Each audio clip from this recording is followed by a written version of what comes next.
that understanding and that knowing of who you are and who your family is, that makes that connection so much stronger and easier. That makes your magic stronger. Understood. Okay. So you said you love Isis, like you really like her energy and the communication that you've had. What was that like, though? I'm sorry, I feel like I'm going into interview mode. What was that like? Like I'm here. I'm chilling. Greetings, everybody. Isis, We're conversing. We're already in the middle of it, so I just wanted to start and share it. Different entities. I find that it's very easy to. It's easier to tap into them when you kind of see them as archetypes.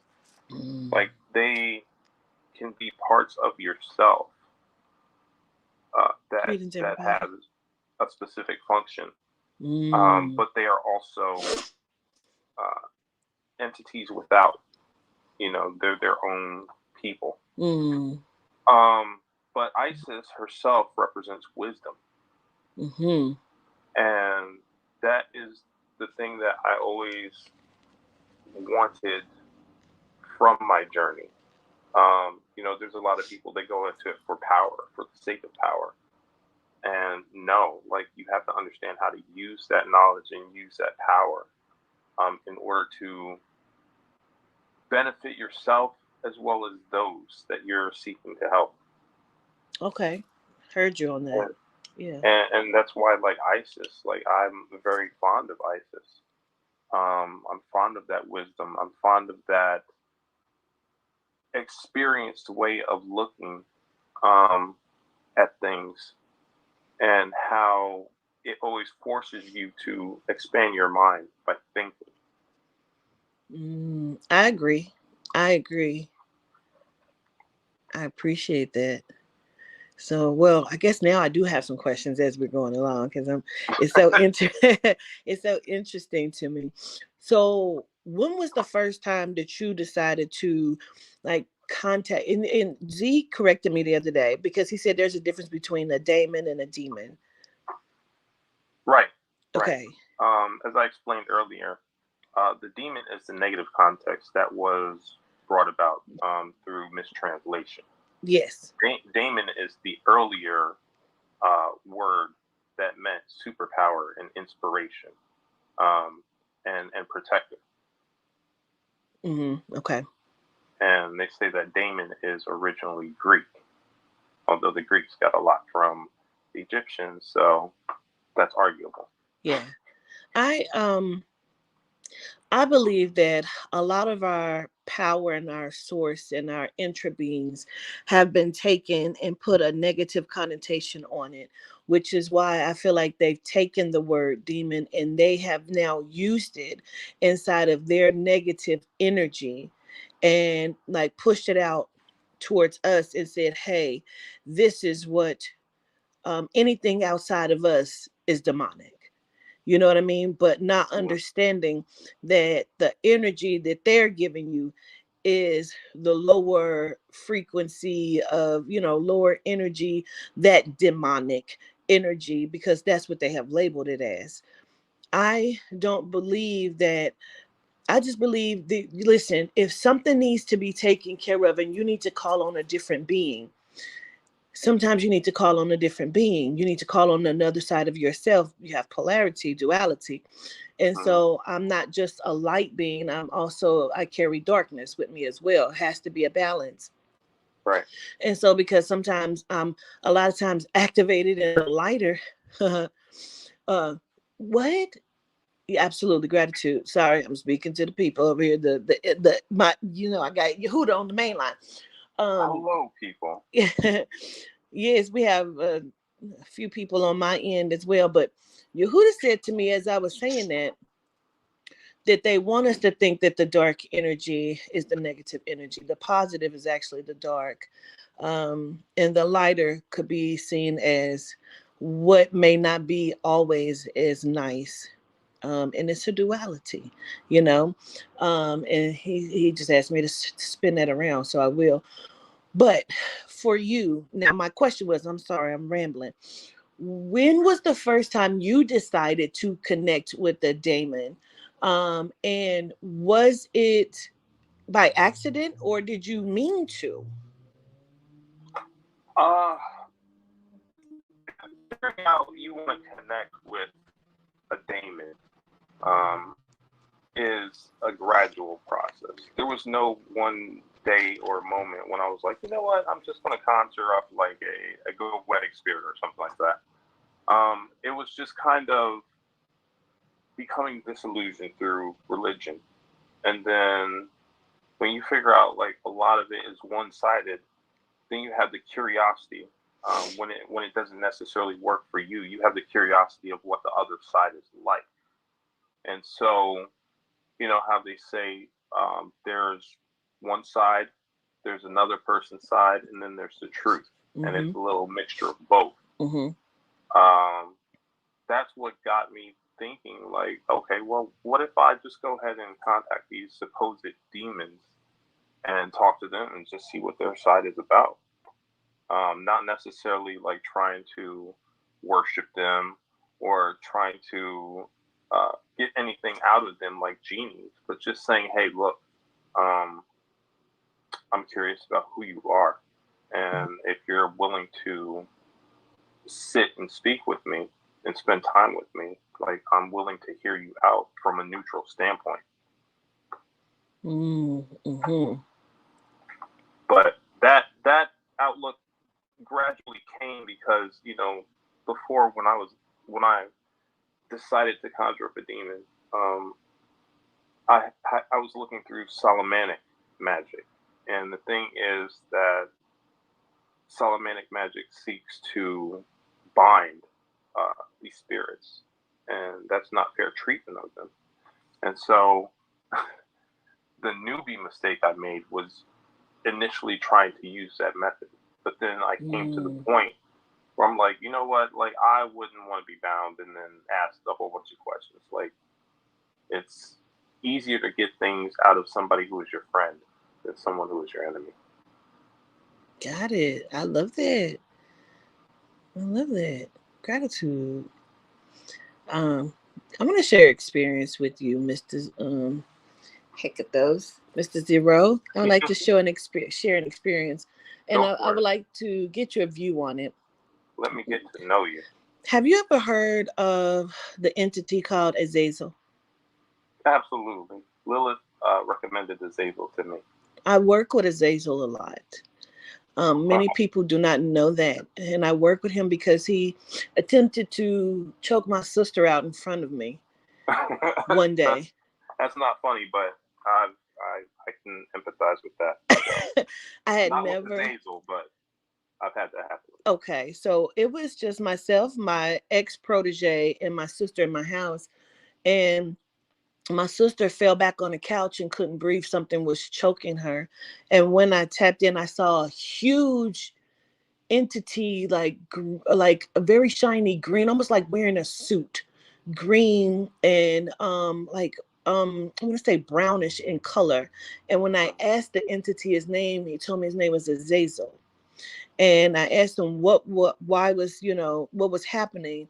And I told him he had to release my sister. And in that moment, it was like he was standing directly in front of her, just looking, staring at her. And I told him he had to release her. And he did that. I could not understand why that happened, what was the point. But I sometimes will use Azazel if I'm creating protection for someone. Or as of recently, I asked him to go sit on someone's chest that thought they wanted to do me harm. So, what is your thought on that? Azazel is awesome. I feel like there are things that he does to test us, to make us have more backbone. Also, there are things that he does in order to help us to spiritually evolve. There was one time I was doing something in the ether, like when you astral travel and stuff, you have your higher self. Mm-hmm. and your higher self tends to do things that you wouldn't expect your regular self to do. But you know it's coming from you. And so my higher self did something that was bothering me, because humans have a morality code that is not in sync with angels or the demonic. So that's one thing that you have to get over.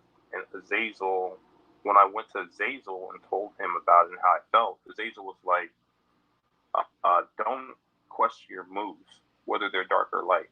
Like, don't worry about it. You know, Azazel has always been a representative of balance for me. Okay. Both dark and light.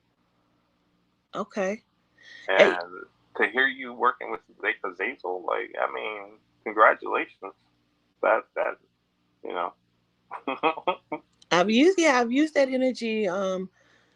This would be the second time. But I agree with you that he's a tester. I don't know if he, she, I would say they, as an entity itself, is a tester, because the other night when I did some energy work, some ritual work, some spell work over here, and I asked him to go sit on someone's chest. Every time I came out my room, I would hear Azazel's here, as if they were trying to see if I was fearful. And I said, I don't give a shit. I don't give a shit, you know? And so I realized, I said, oh, I'm being tested to see, you want to work with this energy, but are you afraid of it? And I said, no, I don't give a shit. So I agree that I was being tested. I think they also test how you will use the power. You know, Azazel one time told me, he came in and his greeting was, isn't it the most wonderful thing when somebody you really hate is destroyed? And I'm like, that doesn't fly in our society. Like, if you kill somebody that you hate, like, you'll get locked up. And it's funny because in that moment, you could see him kind of process my answer and then go into whatever he wanted to teach me. And that was just like, okay, like, you unlocked this information. And, you know, like, when you study the people who studied a lot of the divine practices, like, say I was listening to something about Abramelin, whether or not these angels are fallen or these demonic, they're still divine. In Egyptian practice, you had to be righteous. In the Abramelin path that worked with angels, you had to be righteous. But these angels were sent to test you.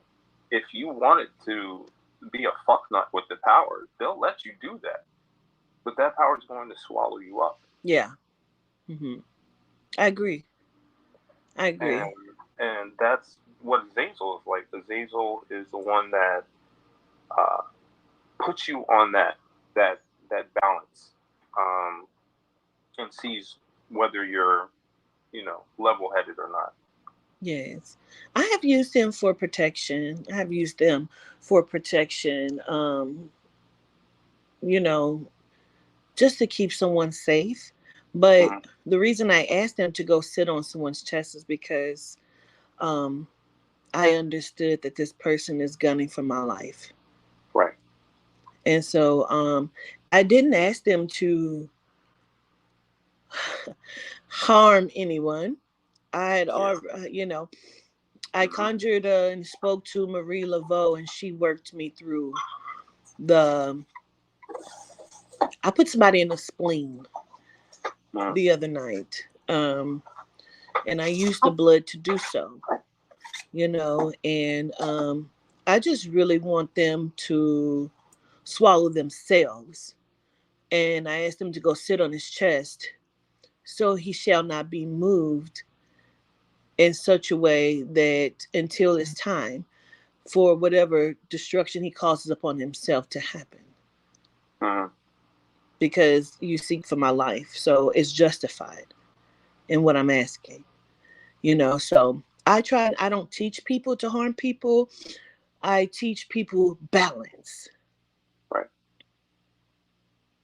So do you believe that we should be making ourselves knowledgeable of what is considered the Daemons? I think we should make ourselves knowledgeable about everything. Everything, absolutely. I'm that guy that promotes that saying, "Fuck around and find out." That part, yeah. So yes, I believe that they have a lot to offer. One has to be understanding. One has to be genuine in that search. The Daemons, they're not genies. They are people. They have feelings, and I agree. You have to establish a relationship, just like establishing a friendship or a close, intimate relationship with another human being. When you understand, and this is another thing that the Egyptian gods told me. When you understand the soul of a spirit, then you understand how they move, and when you understand how they move, then you can sync up with that movement to benefit with working with that spirit. Yes. I think it's a misconception from humans in our human mind that these deities, entities, intra beings are always positive, always light, can't have an opinion or thought. But I will tell you, I agree with you because I know firsthand, even with me working with Papa Candelo, Papa has his own thoughts sometimes, and he has talked to them and he has done it on camera. He's like, "You're not my boss." You know what I mean? Like, I can do what I want to do, and I hear them sometimes in communication where they're not always in agreement. Right. That's true. Yeah. Sometimes Yehuda will come through and will say, yeah, go ahead, do what you need to do, and I will hear somebody else say, well, I just don't think she's going to grow if she continues on in this way. Like, like, people don't understand the communication that happens because they think it's false. Mm-hmm. I agree that we should get to know all things. Well, see, the way I understand it, because like currently I study Gnosticism because that's what Lilith told me to study, honestly. And, I found ways to connect with a representative of, like, let's say, like the oneness of God, so to speak, or the all. And it's a mixture of the divine feminine and the masculine feminine. And there will be times when they both agree. There will be times when, if the masculine is speaking up, then the divine feminine is trying to keep her mouth shut. Mm-hmm. But then there are times when one will say something, the other one will be like, no, I don't want to agree with that. They'll argue with each other. Then they'll come to the realization that there's no point because one sees it one way and the other sees it different. Then there's like a little bit of silence, and then they're back to agreeing again. And it's hilarious. It is. It's very funny. And I've experienced exactly what you're talking about. Even when it comes to what I understand as the oneness and the grandmother, Dina and Yehuda, they not always, will agree, but I will hear him say, well, let me, she's going to be okay, Adina. Do you know what I mean? Like, she's going to be okay. And it's like, when he was not pleased about me not doing the work I needed to be doing the other day, she stepped forward and told me, like, hey, this is not playtime. There's some work that needs to be done. We need messages to be received. So I had to get that understanding. Like, I do believe we have free will. I could have said, absolutely not today. You know what I mean? But I give my life to this work, and I'm okay with that. You know what I'm saying? And I absolutely love it. So when she say, hey, it's not playtime, it's game time, I said, oh shit, let me go ahead and do what I need to do, so we can get this message out. And lo and behold, the next day the submarine came found.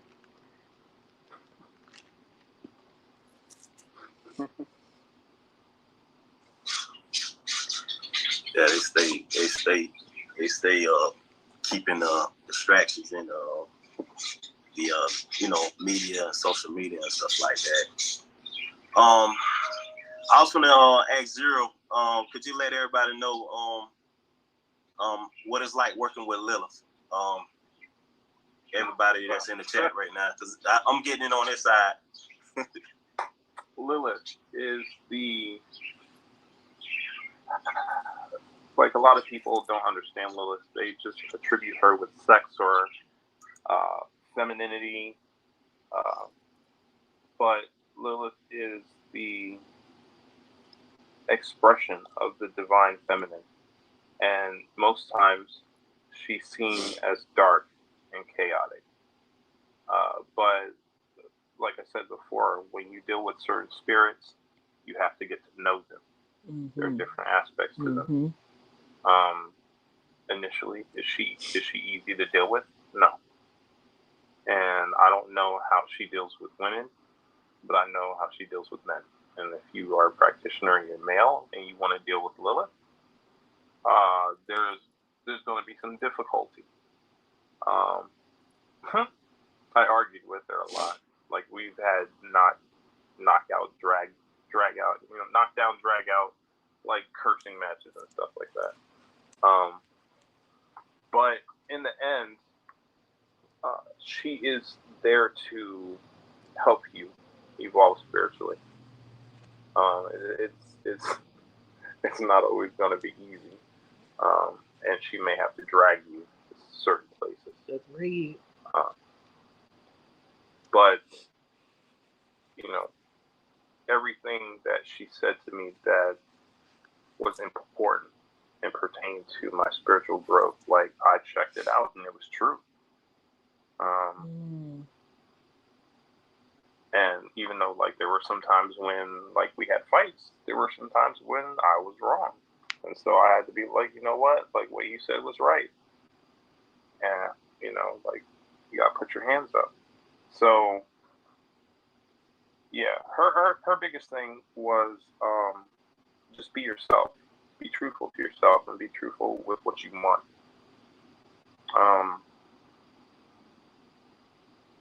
And, like, when you argued with her, one thing that spoke to me a lot was, like, she was very willing to forgive. Like, she was just like, ask for forgiveness. And I was like, you know what? I'm sorry for what I did, because I felt like I was actually wrong. She was just like, you're forgiven, like that. That's it. That's deep. That reminds me of the episode on Black Mirror, the who is it? Demon 79, where they have the black man plays the demon. He comes into the human form, but he wears all white to show that he has, quote unquote, some good. But when you watch it, it's almost like this is not something we should be afraid of, because he actually gave her genuine love. He never lied to her. He always told her the truth.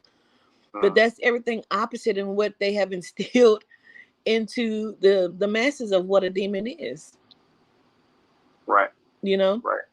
We have to pay attention to the small things like that. Yeah, and that's what I was saying when I was talking about how, like, all these people who speak out against demons, like, you've never spoken to one. How do you know that they're evil? How do you know that they hate humanity? Like, if they hated humanity, like, we would have been gone a long time ago. We would have been snuffed out.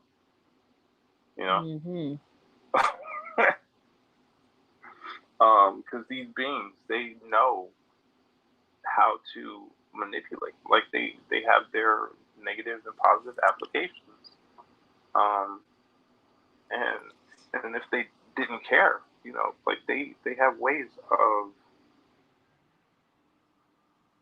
changing things within us, and changing things, the way that we see the earth, whether or not we want to. For the most part, though, it's seen as taboo to go against somebody's free will. But that doesn't necessarily mean that they always follow the rules. Yeah, no, yeah, for real. But the thing is that there has to be some goodness in them if they have the power to manipulate us so much and just do away with us. Because there's a lot of angels as well as demons that perceive humanity as something lower. But is that something then? Because should we even label them then as angels and demons? Because aren't they one and the same? Angels just means messenger. Right. So, I mean, a demon, a god, a person can be an angel. Mm-hmm. It's just a divine messenger. Yeah. And you have to understand the meaning. The English language is such a bastard language and meant to confuse. And that's why, like, you have to study history. You have to study the etymology of words in order to get an understanding of an aspect of these beings. Because it's not going to be a full definition. Mm-hmm. And, when you have a messenger, like you have messengers that deliver bad messages. You have messengers that deliver good messages. That's just the nature of things. And these messengers that deliver the truth that you don't want to hear, those are the ones that people vilify. Yeah. Seriously. Yeah. I agree.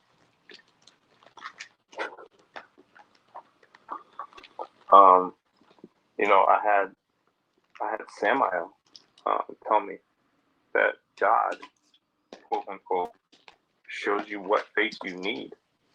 And, like if you're dealing with a demon, who's to say that there's nothing to learn from that expression, that so-called derivative of the original source. Very true. Very true. Mm. So what are the... I wanted to know what the... you said you venerate the ancestors, and I think you said you dealt with the dead, if I'm correct. Yeah, those that have left the physical and is now living inside of the ether. So from your experiences, what do they think of heaven and hell? Like, what is their definition of those two? They tell me it doesn't exist. That it doesn't exist. That there is just is, unless they are inside of the nothing, is what they call it. And none of them wants to go to the nothing. And so when I asked them what is the nothing, they said it is a void of anything. So how they are like living simultaneously with us inside of this matrix, but they are in the matrix and out of the matrix because they are inside of the ether, right? And they are everything. But yeah, right, gratitude. But also could be considered as nothing, because people don't believe they exist because they can't see them. I, however, understand and know that they are very real because they told me that they are actually the living and we are the dead. We are inside of dead flesh. And until we are released from this dead vessel, then we begin to live. Right. Does that go back? I got a question. Xero. When you were working with Lilith, right? The point where she had to endow envour you, right? And like get rid of your vessel, right? The sole purpose. Remember you was telling me about that part where she had to eat. Oh, where she devoured me? Yeah. Yeah. That point. I mean, is that like a resurrect of being like born over again? and released from like the parasites. Well, it's like a spiritual death. In order to become anew and become something different, you have to die to this world and the way it's thinking. And so, the abyss and being devoured by Lilith is that spiritual death. You come out as a new being because you're looking at the world from a different perspective. And there's no going back from there. And you're dead to the world, and that's why, like, a lot of people who are spiritual teachers get attacked by the people in the world who want to troll these channels because you don't belong there. And it's like an immune system. The white T cells are coming to attack a foreign vessel within the body. They're like, you're the wrong frequency. Fuck out of here. Yeah. So what is, because I know the nothing can also be considered the abyss. What is the abyss to you? The abyss is a great place. I mean, there's the esoteric and then there's the exoteric. And the esoteric is the deeper meaning, the meaning that is personal and within. So you have both a actual place that is without, and then you have a place of the abyss that's within. And I feel like the abyss within is just a place where you meet a lot of the aspects of yourself. Love that. That you don't want to deal with. And they manifest as demonic creatures. And those are the parts of yourself that you have to integrate to become one being, to become a healthier individual. Yes, your alternates. And they could be living and being very reckless if you're not, whole, or if you're not doing what needs to be done in some aspects. I love that. I love that you said that. Gratitude. I think that's something for us to consider and look at a little deeper. Gratitude. Absolutely. And the beautiful thing about it is when people look into it, and this is the thing that I love to hear. I love it when somebody has their own experience, and they tell me about how their light bulb went off. And it's kind of like I've met many people who are on the same level, but they got there from a different angle, from a different perspective. Like what you believe, there's nothing wrong with that. And like maybe I don't achieve gnosis by following in your footsteps, but that doesn't mean that nobody can achieve gnosis. That does not mean that you've never achieved gnosis, because it doesn't work for me. By the way you speak and hold these beings with such high regard, you can tell that you've had an experience, because that kind of love cannot be faked, and that realness. I mean, like, where it's like, no, they're not all rainbows and sunshine. Like, they can tear you up. Yeah, I absolutely love the intra beings that I work with, that I've come to know, that I teach on. I absolutely love it. I would never go back, ever, because of the genuine bliss that I feel, working with them and allowing myself to understand me and who I am. And again, I agree, because my truth may not be truth. Okay, that's the Christian, there's something okay, don't work for me. Don't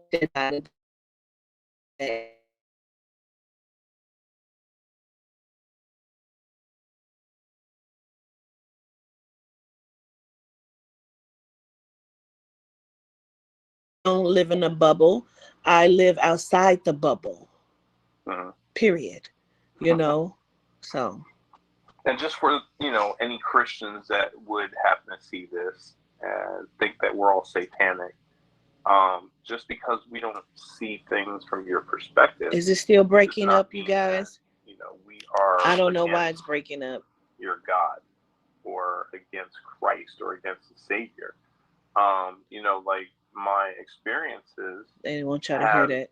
Caused me to see things from a different perspective and reach my own appreciation of that pantheon through my experiences. Perfect word, pantheon. Absolutely.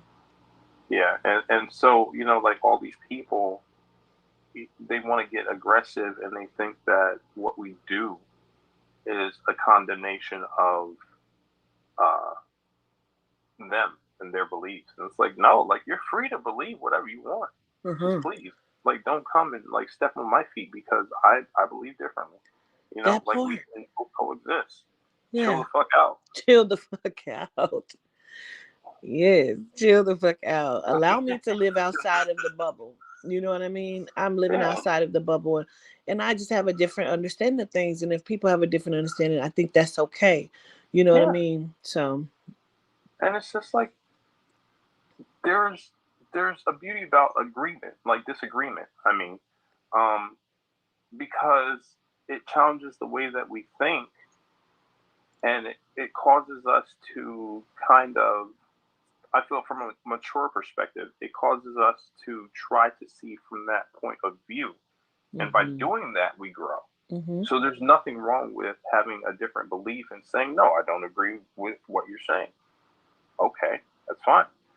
That helps me to come up with a logical conclusion of how to help people understand why I've come to my belief. Not to make them believe the same as me, though. I love that challenge. Yeah. My thing is, I just want people to think. You know what I mean, Xero? Exactly. That's it. Amen. Like, that's the biggest part. Like, do your research. Tell me why you believe in something. Yes. Like, show me sources. Like, okay. Like, where I'm like, okay. If you're just coming at me all crazy, then of course I'm going to come back at you crazy.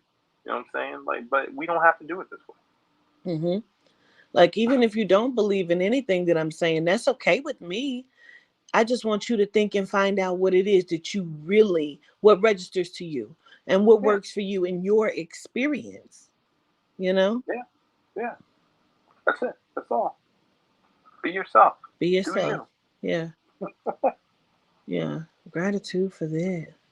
So my question to you is, when you said that she devoured you, like, I'm trying to, what does that mean? What is that experience? It's kind of like Lilith is a representation of Earth. And when we die, we're buried in the earth.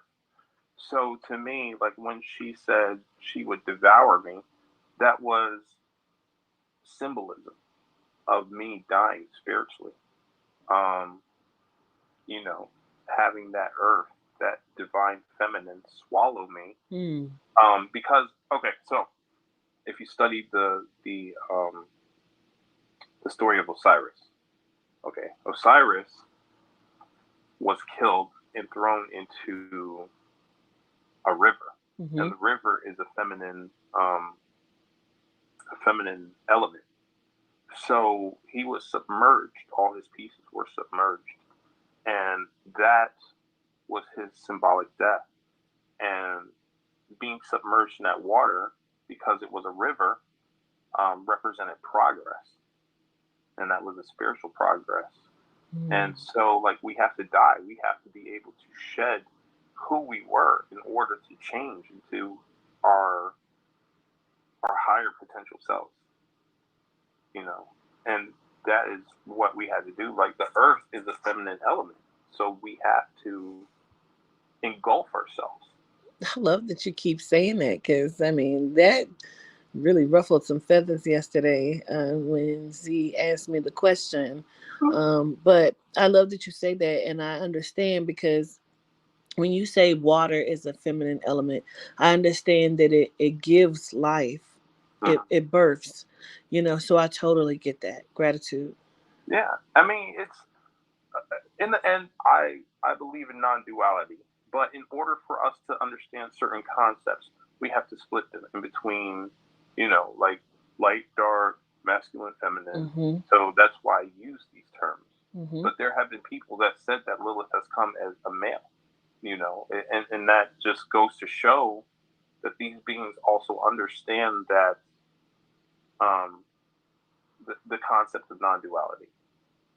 And it's really about us understanding the concepts that help us to grow. And I understand. Yeah, gratitude. yeah, but yeah, you have to. I've always believed that you have to give credit where credit is due. Like one isn't better than the other. They just have their different places. They have their different applications. Mm-hmm. And by practicing that balance, that's what makes us whole. Mm-hmm. So I appreciate that. It's been very interesting. yeah, and it's man, like I love the spirits that have stayed with me the longest, and Lilith is one of those spirits.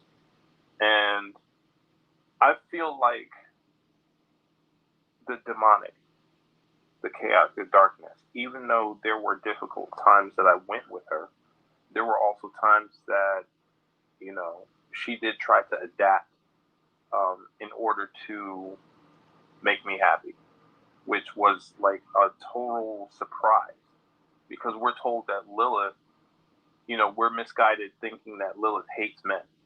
Lilith does not hate men. But at the same time, it's just like you have to show respect for her as well. You That have to part. respect her place. Yes, because I definitely don't hate men. You know what I mean? But I think that was a misconception of the question that he posed to me yesterday. That I have, I think that I don't know, but I agree, and I get that, and I appreciate that from you as well. So interesting. Um, Zero, could you elaborate on a lot of the what we did the other night about Hecate, about when you first was working with her and how her spirit is a loving when you went to visit her in the astral as well. Well, Hecate is one of those. I mean, she's one of those big entities, and she is like a mother to me. She's like an adopted mother. Mm-hmm. Because Lilith claimed me as her child. And, I feel like anyone who teaches you something to benefit yourself and something deep takes that parental place, you know. Mm-hmm. But anyway, so Hecate is like an adopted mother. She is kind of strict. Like she's not one to play around. She's very serious. There was one time when I was experimenting, contacting through being high off of marijuana, and she didn't, like she put up with it for a little bit, but then she made her point that she did not appreciate that. Mm-hmm. She wants you to benefit off of your own power. Yes. She is not, you know, I personally feel like the real gods do not ask you for worship. She has never asked for worship. Absolutely. No. Like what you have to offer, due to your appreciation, is what she accepts. If you have nothing, she still comes to you. Mm-hmm. She still embraces you. Mm-hmm. There was one time when I was having a problem seeing her, her human aspect, because my brain says they're not really human. There's something bigger. Mm-hmm. And so with her, it was hard to get a visual and connect. And so I asked her, I said, you know, if I decide to go on a shamanic mushroom journey, would that be okay? And she gave me the green light for that. And through that, you know, I didn't contact her humanoid form, but I was able to contact other forms because she's known as the goddess of the earth, the sea, and the sky. So I was able to see her sea as well as her celestial aspects. And it was beautiful. Like the celestial aspect, she came to me as a whole living planet covered in plants. And the plants were alive. And like the vines were like moving and reaching out to touch you. But it wasn't like a terrifying, in a terrifying way. Mm-hmm. When she showed me her sea aspect, she was a squid and her tentacles filled the whole sea. And they would cradle you like a baby while you're in the sea. And it was great, you know. And then later on, like she showed me a humanoid form. Like she has a giantess form where it's a black woman with an afro. Mother Adina, yes. But then there's also a form of her that's in this black dress, and she has pale skin, and she looks very regal, and she does not blink, which creeps me out. You know, and a big thing about like our ancestors and our deities, people argue about race. They do not care about race. They will take multiple forms. You know, like sometimes, you know, I've had another person tell me that they will take a form that you might despise in order to test you. Yeah. I've had what I consider genomes, white people come out of the blue and help me and disappear into thin air. And I understood then, oh, I'm dealing with something, what I would call and reference at that time, angels. Like, oh shit, that's an angel right there. Like, I'm looking down the street like, there's no way this person just disappeared into thin air, you know? And so even on this walk, they told me not all genomes are genomes. You know what I mean? So all white people are not white people, no matter what it is that you think. You know what I mean? So we have to use our discernment in how we maneuver and how we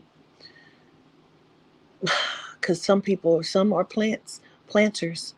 You know what I mean? So we have to understand that. So I agree. I show gratitude. Yeah. So, Hecate is also the type, if she knows that you've reached a certain level where you can do things for yourself, she will tell you to leave her the fuck alone. She will kick you out to play. She will tell you that you know enough. Go do shit. That's the beautiful thing about Hecate. Wow. But it's not like it's not like she's telling you never to come back because she helped me. When I'm like, you know, I know you told me to go do my thing, but like I'm just asking for your wisdom and just a hint here, you know. And then she'll give me guidance. For example, there was one time when I don't remember the problem, but I was having trouble figuring out what was the right thing to do. And I came to her and I just asked her, I said, I know you told me not to come to you for everything, and I'm just asking you for a tidbit of wisdom. I said, how do I know I'm doing the right thing? And there was a message that came to me instantly. And she said, do what you feel makes the world beautiful.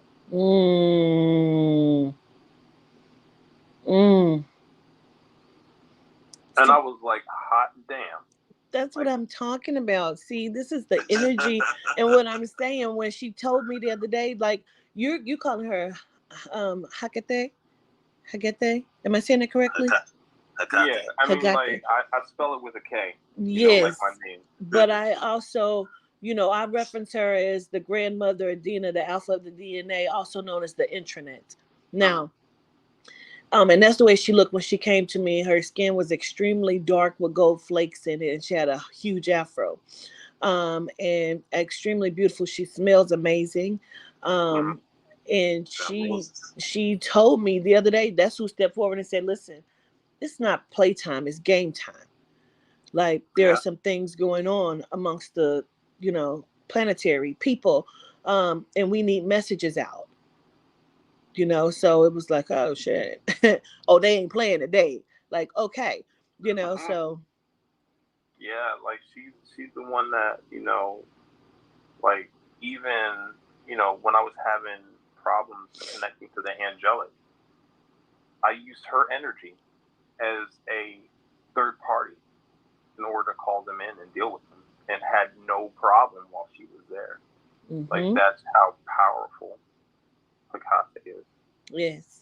When I do my aesthetics, she covers me and my soul, my body, my vessel, so I don't die from alcohol poisoning. People don't get that shit.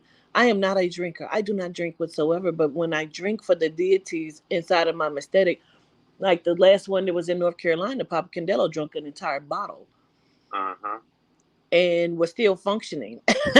Me, if Quatita 1.5 drinks, I am drunk. You know what I mean? Man, I seen that. I seen one of your lives. Like I seen one of them like that when you had the bottle. And Papa Candelo came through. Yeah, he will drink. That. I was like, wow. I'm saying, I guess the energy kind of like protects you in your body. Absolutely. When you go into the channeling and all that. that. Yes, he tells everyone, I cannot leave her vessel. If I leave her vessel, she will die of alcohol poisoning. And so he stays in my vessel until my body is recovered. And sometimes I will wake up and see I'm in a different place. I have no idea where I am. And then I'm back out. And they will think they're talking to me until they realize, oh, it's Pop again. Because that means I'm not ready to come back into my vessel. And so when I do, it's usually some throwing up going on. Needing some water, and like, what is happening right now? What happened? Did we do work? Did people get healed? Like, what's happening? So it's a beautiful thing.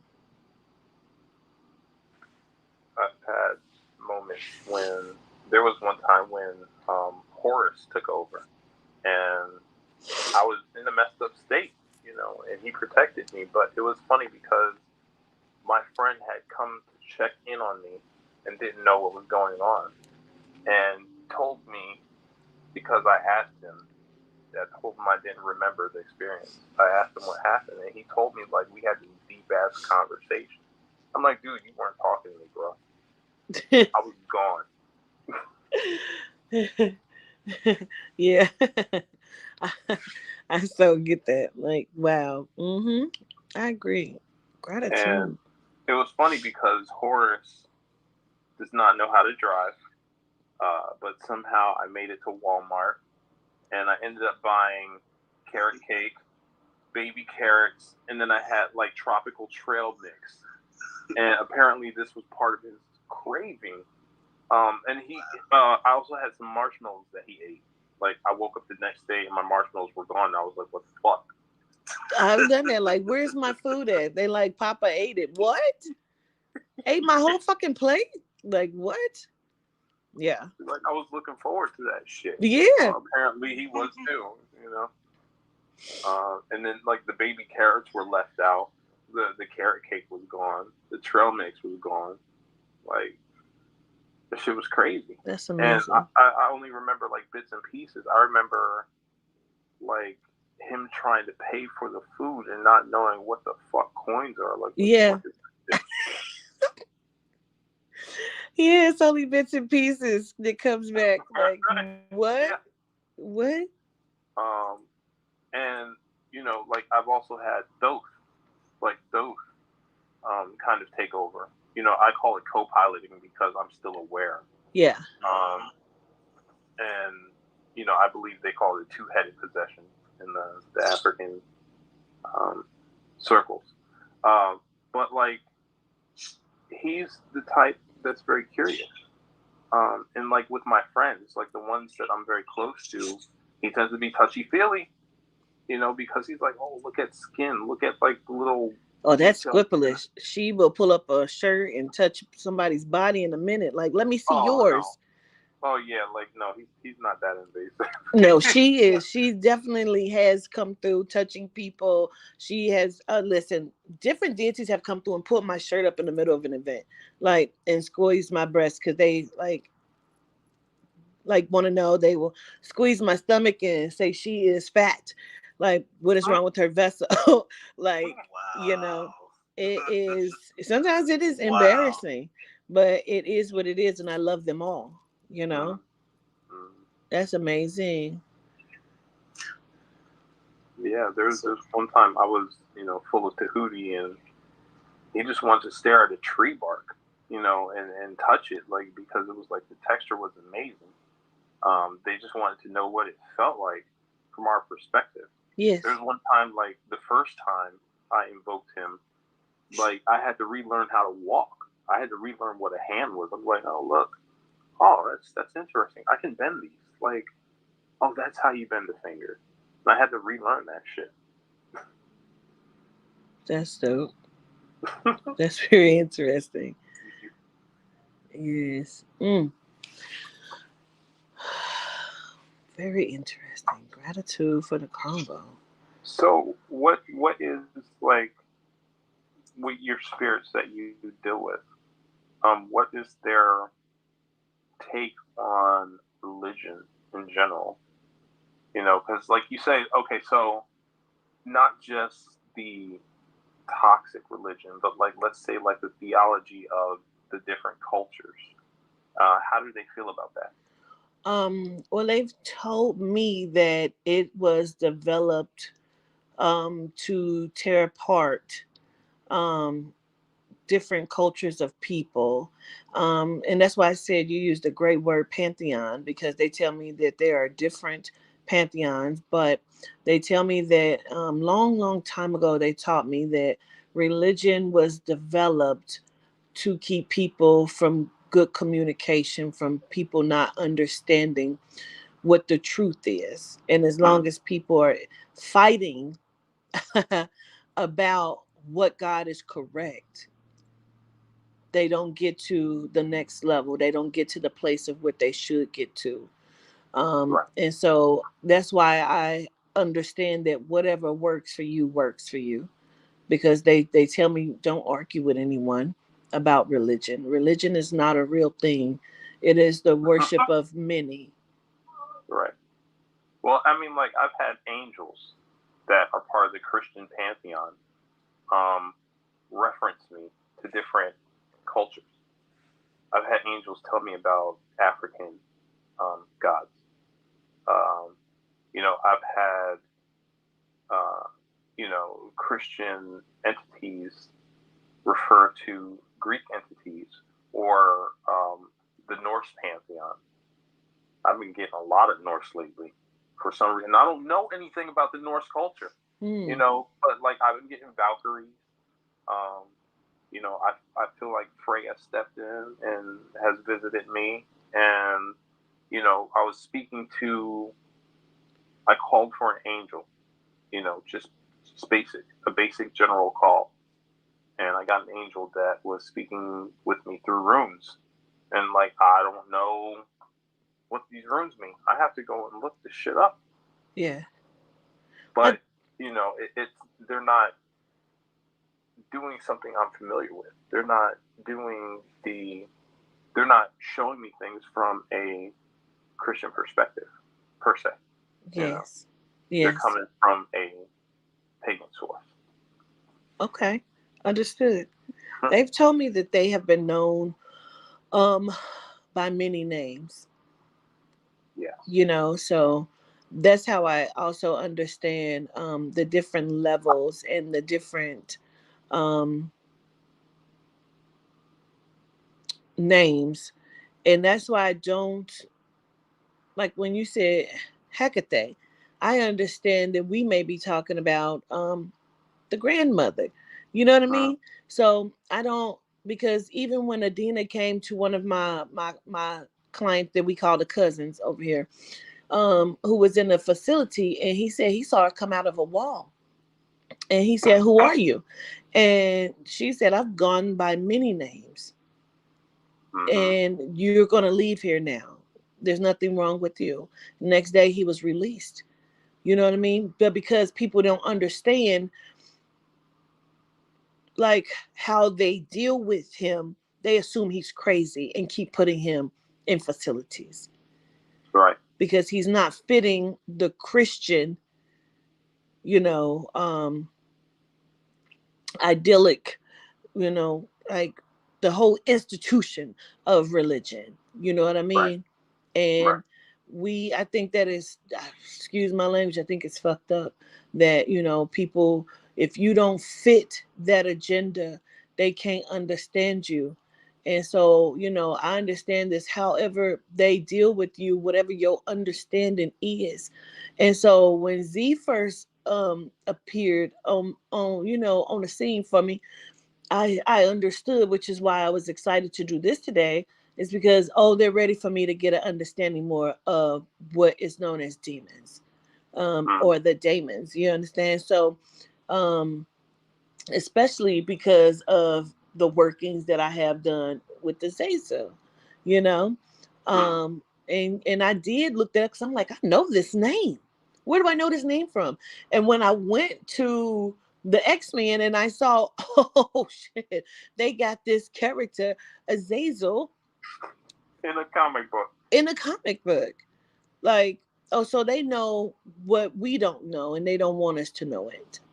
So now it's time that we know it. And the crazy thing is, I've had demons tell me that they work for God. They work for God.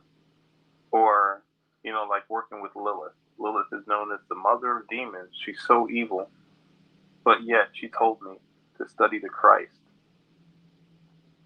She said that's how I would advance. She's the one who got me into Gnosticism, and she's the one who I now have a, when I was coming out of Christianity, I wanted nothing to do with the Bible. But now I have a better understanding and a better appreciation of the Bible. Now I can get some enjoyment out of reading it. And that's what dealing with the so-called mother of demons. Such an evil being. That's what I got from my experience with her. I can definitely respect it. I definitely respect that. And, like they show so many things in such a variety of ways. It puts flavor back into life, puts the quality back into life, and they teach you to look at the world in such a different way, that just separates you from all the bullshit that most people get caught up in, Do you find it takes away the fear? Definitely. Oh, definitely. They take away the fear, because when you have an understanding of what life really is, and you have an understanding of what eternity is, and our connection, and an understanding of energy, like, what the fuck is there to fear? Yeah. Yeah. Gratitude. Absolutely. Wowzers. And they push experience, learning from experience. They want you to have an appreciation for life, and they want you to make life beautiful.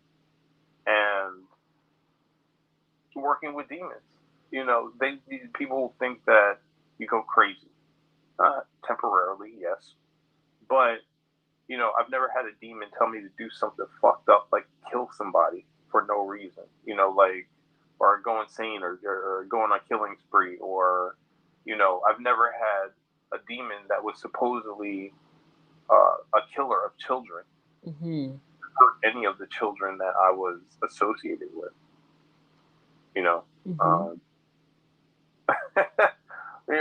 And it's so crazy how people are scared of these beings, and when you come to an understanding of them, they're not scary at all. Like, they're smart. They have senses of humor. Yes, they can be dangerous, but like, if you use your If you're commenting, I common can't sense, see it because you'll it be has good stopped. for the The most comments part. have stopped. I can't see any comments. Yeah, that's what you was telling. You was teaching when you was telling me about get to know them and be more respectful. When I had learned that from you, Yeah, because like, you could get in a situation and think real negative and it be something else. Mm-hmm. and it's just like, it's only natural to understand how they can be certain ways. Because, like, imagine me seeing you on the street as a stranger, and if I treat you like shit, it's going to be your natural response to mirror that attitude, you know. So if we come in with the mindset of, oh, this is the demon, this is a negative energy, like, this thing hates me, that's what we're going to get. Because we're not coming with the right attitude. When you start seeing, to me, now when I approach an entity, when I tap into a certain frequency, you know, I consider that particular being as family. And I've never had any being say, no, you're not part of my family. You know, I've never had any being say, no, you're not my brother, or you're not my sister. But, like, when you treat them like that, like somebody who's close to you, whether it's a mother, a father, a sister, a brother, a lover, you know, then you're more likely to have a positive experience with that entity. I mean, sometimes, because we have a difference of personality, it doesn't work out. Like, we don't always get along with our family. But even the entities that I have not been able to get along with well, I've still had profound experiences with them when I said, you know what, I'm going to love you like family. Well, I just recently had one. I was listening to the conversation, like what I was explaining. Like, sometimes I hear them conversing, and the energy spirit said to me plainly, I don't really want to work with you. Like, oh, okay, no problem. You know what I mean? Again, people don't know that these conversations happen, you know? And I said, okay, no problem. You know, they felt like I was very hard-headed when it came to, like, my diet and different things like that. And did not want me to make his job harder. So he said, I don't really want to work with you. So if he stuck around, I'm not sure. But, you know, that was a conversation that I did hear, and they made sure that I heard it. So.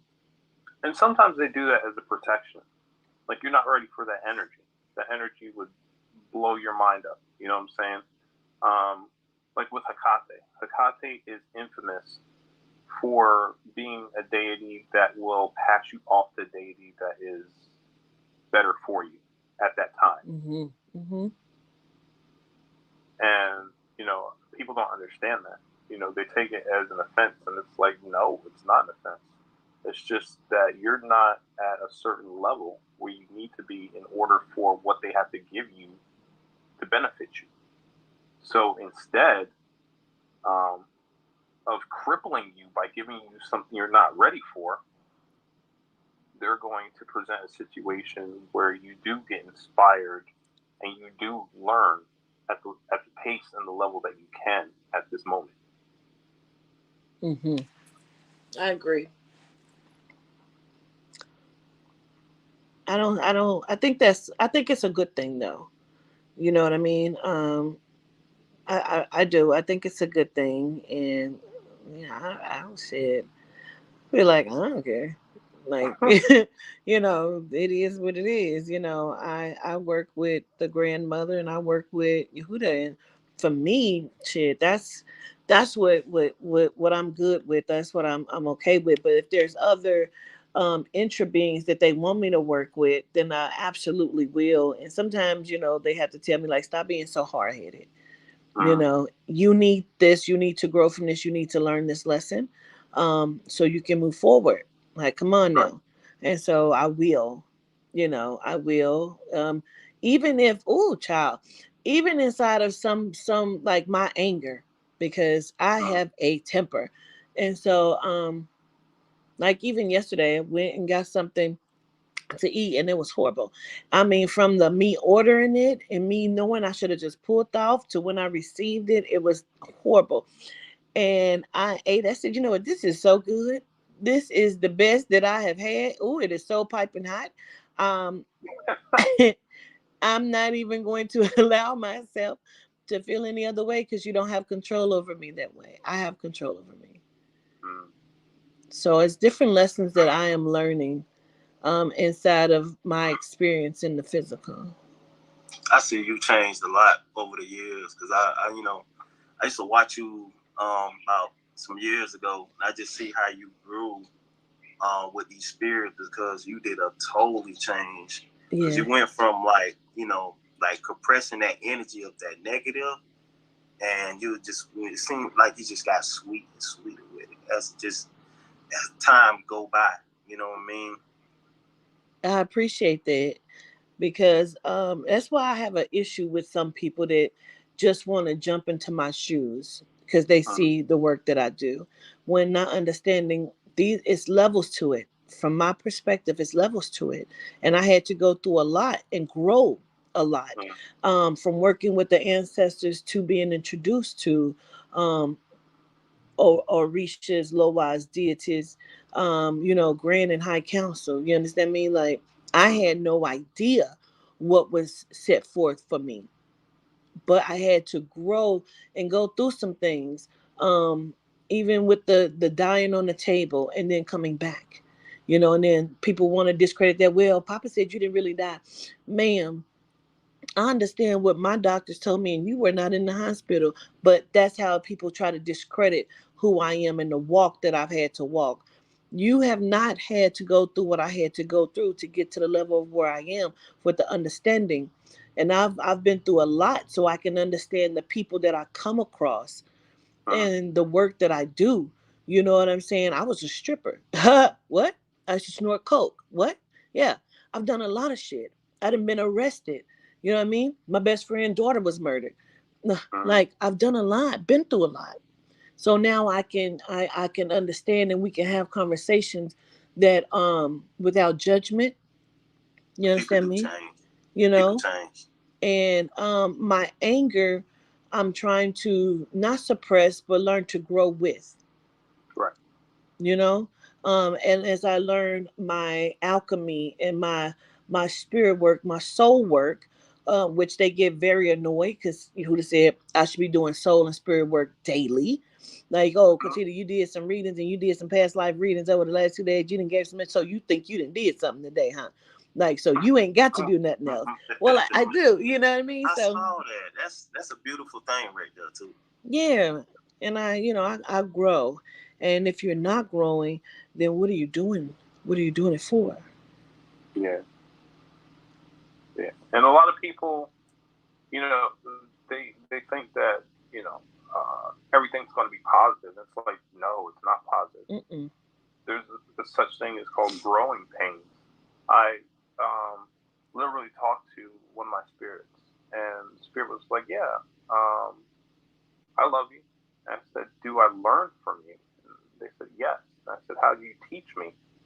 And he said, through pain. And I was like, all right, if you love me, why do you teach me through pain? And he was like, that's what it takes to grow. That's what puts you in a situation where you're going to do something different. Like that growth is not comfortable. Mm-hmm. Exactly what I was told. One day I was walking up the street. It had rained, and it was drops of rain coming off the leaves as I was walking to the bus stop. And the spirit spoke to me and said, "People are like the trees, and they're like grass. Without rain, you'll never grow. So it can't be all sunshine. If it was all sunshine and damn daisies, like shit, when you come across something that doesn't feel good, you would explode. You would sink. You don't even know how to handle it. So you have to go through some things in order for you to get to the best part of yourself. Correct. You got to know your power, your strength. You can't ask for patience and then never get tested. Plus, it's like, all right, so if we don't learn how to deal with something and that situation keeps popping up, we're going to have a fucking meltdown every single time. Every time. But, like, if we've dealt with that situation and we learned how we got through it, when that comes up again, you know, it's like, whatever, you know. And that's the thing. There's a lot of us who are deep within our currents. We have thick skin because we've put through a lot, and it's just like we don't give a shit anymore. That part. You know, and it's a good thing because, one, you know, as people who are reaching out to help others understand, you know, we do need that thick skin because there are going to be people who test us. And how we respond determines whether or not they listen to what we're saying, or they're willing to, you know, attach themselves to us. You know, we never know the motives sometimes of certain people. I mean, I've been through it so many times, and so I so agree with that. And you know, people tend to disrespect your private space. You know, they don't give you, you know, it's a, well, you chose this. No, I work for the spirit. I work for the soul. That does not mean that you can cross my boundaries, because then you'll get the whatever part of me that you didn't know existed. I promise you. And that's my question that you do not want to see. Yeah. I got a question. How does this Yehuda looks? I mean, his avatar or his you know. Of course, his Kukusa. When I met him in my dream space, I woke up. I was walking down the street and I looked over and someone had my hand, and he was extremely tall, like you said, giantess. And his mane was huge. He was upright like a man, but he was a lion. And he had on a lavender robe trimmed in gold, and he was walking extremely fast. And I saw his like paw hand kind of thing holding my hand, and we were walking down this street. It was completely desolate. It was buildings everywhere, like being downtown, you know what I mean. And it was nothing, and I knew in that moment he was walking me to safety somewhere, and it was like I was back out. I passed back out. But he also shows me himself as a black man with dreads that are extremely long, that he likes to roll up in a crown. He has a big beard, extremely dark, very handsome, very muscular, loves martial arts. I feel like, you know, there's a part of me that feels like I know Yehuda. Like, absolutely. Absolutely. I am sure. Yeah.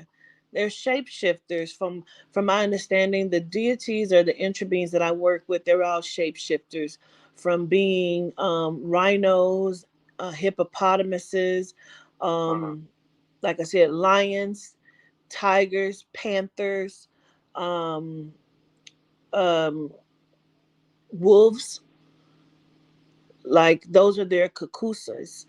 I've also had a dream of them coming down with white robes on, but all of their faces were like cartoon animal faces, like Sylvester the cat. And they were hitting the ground. Xero just said something. I know. Remember a while back when you was telling me about that. Oh, please tell me. How they was starting to look like real cartoonish now. Yeah, I've had a lot of, not a lot, but I've had quite a few spirits pop up looking like cartoons. Wow. Like, and you know, the funny thing is, I've had somebody tell me that they've seen spirits as cartoons, but then even I watch a lot of YouTube, right? And I was watching this movie preview of a demon that came as a cartoon that was terrorizing these people inside this house that they, this demon that they conjured. I'm like, that's very interesting. Sometimes Hollywood tends to show us what really is, but we're thinking this is entertainment. Yeah, because it's universal law. They have to. Yeah. But they really do show up like that. I've had one of the spirits that Belial was in charge of. He came to me and he was teaching me about the power of liminal spaces. And he looked like a cartoon. Like, he was like squat. He had one eye. And he was wearing like one of those safari jackets. The brown khaki. He was dressed in that. And he was telling me about the different things and how to create using the energy of the liminal space. But you have like this crazy looking cartoon thing talking to you. Like, what the fuck is going on? Yeah. I mean, I know that I should be taking what he's saying seriously, but the way he looks is crazy. That's interesting. I've seen them in my sleeping state. Yeah, it's cartoon faces. That is so interesting. Wow. And I had, have you ever seen that cartoon called Real Monsters? No, I haven't. There was a cartoon back in the day, and it was part of Snick. Like, this is dating me, but like when I was a kid, Saturday night Nickelodeon had this cartoon that was called Real Monsters, and they had these characters of monsters that would go around, and they would go around scaring kids, and that's how they got their energy or whatever, and that's how they lived. But the cartoon followed certain monsters, like Monsters Inc. It's kind of, except it was it was dark. It was a bit darker, and it was more enjoyable for me. It wasn't cute like Monsters Inc. Let's put it that way. And they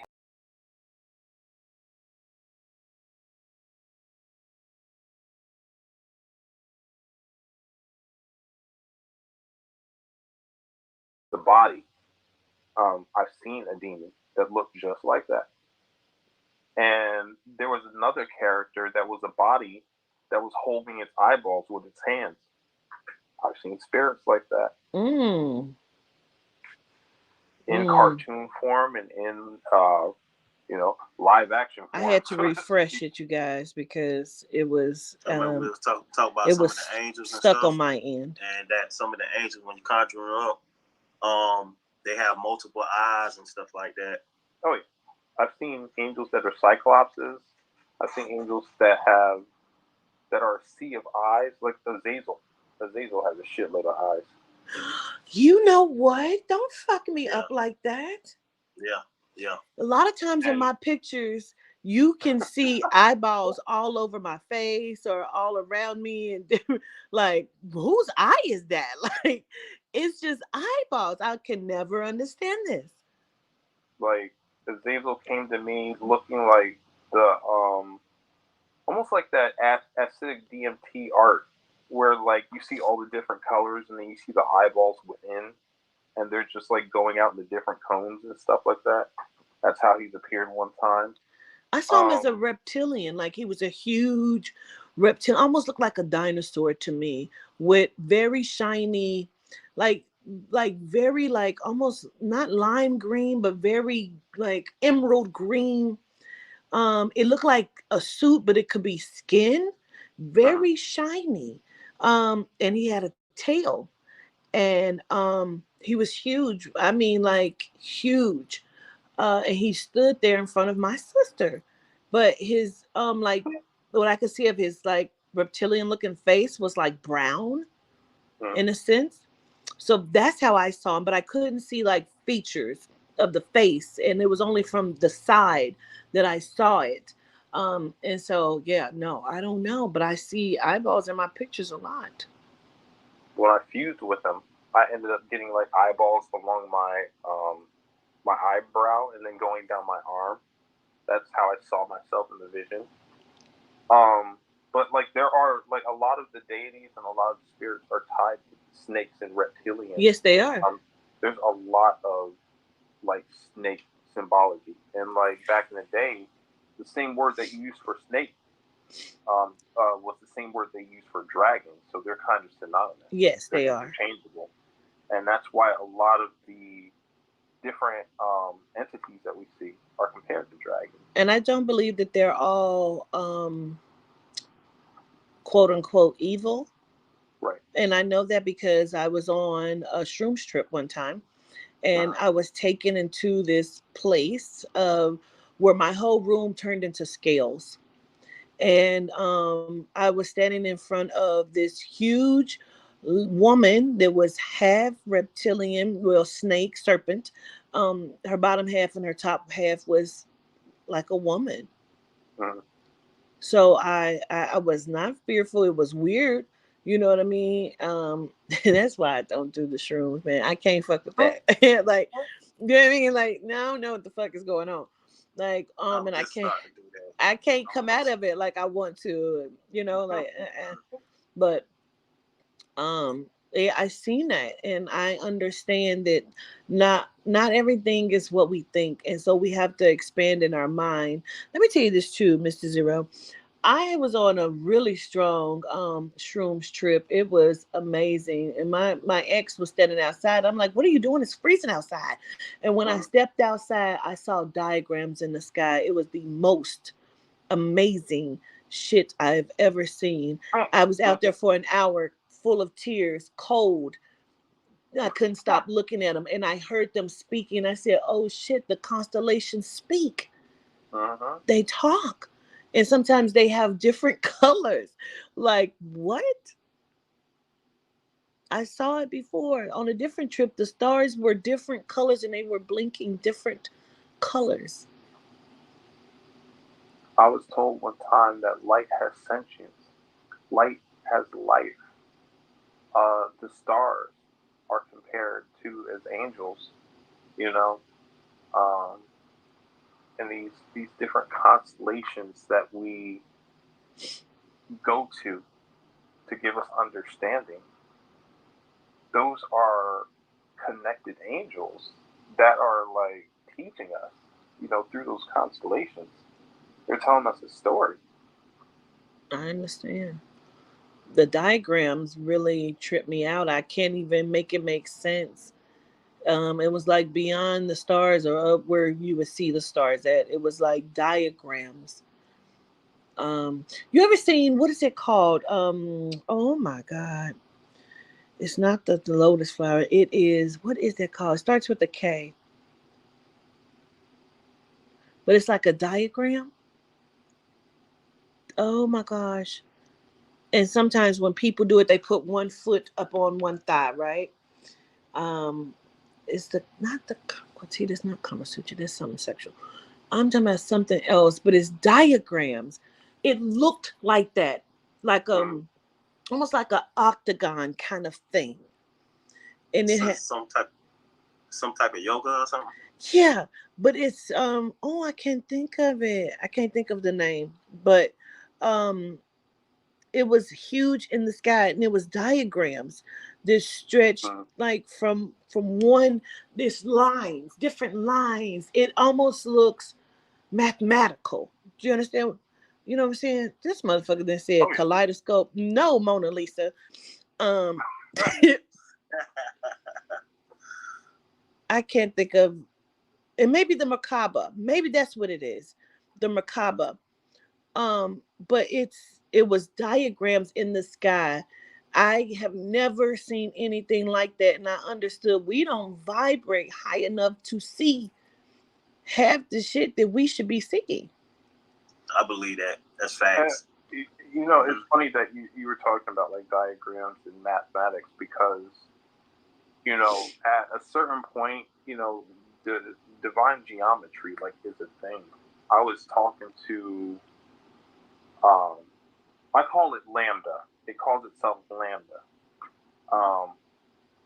and it was talking about how it was talking to me in geometry. Kabbalah. You know, it was telling me about how it's the archangel of 90 degrees, the 45 degrees, the 180 degrees. Like it's talking all this circular and half circular shit and what triangles mean from a mathematic point of view and how they represent the Trinity and all kinds of crazy shit like that. And I'm like, damn, like, when did I go back to school? You know? But it's insane how, like, you know, like, now I'm starting to use more numerology. Like, that's a thing. Like, that works. Like, there's a way that you can connect all the shit that you really know to, like, math and numbers. And, man, it's like... When I first started walking in my journey of reading, they kept telling me to use the Pythagorean theorem. I am not even good with math.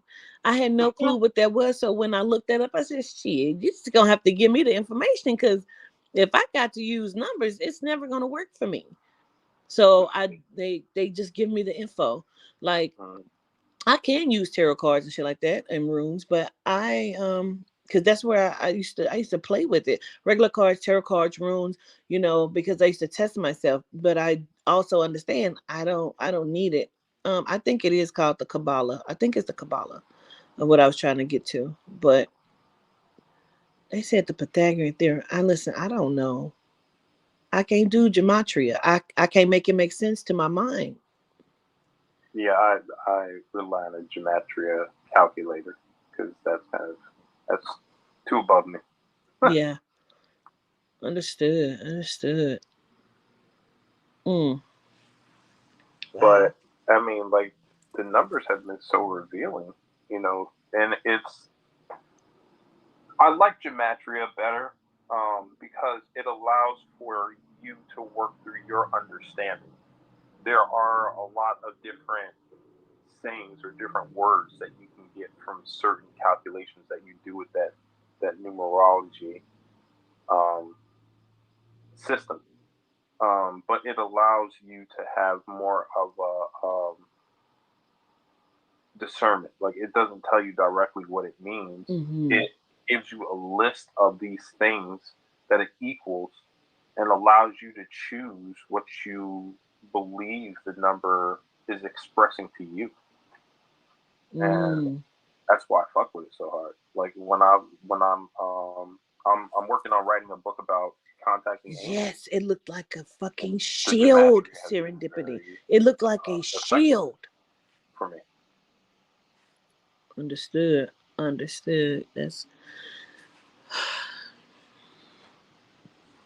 this has been so enlightening to me.